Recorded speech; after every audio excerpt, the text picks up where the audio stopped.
ऐसे होती है धान की खेती भाई। देख सकते हो आपके चारों तरफ धानों के लहराते हुए फसल तैयार है।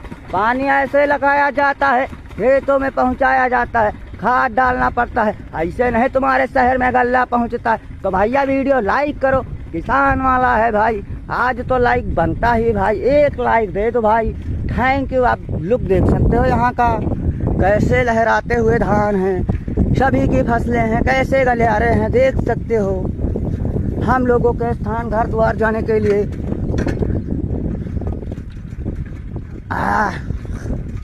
साइकिल से जाता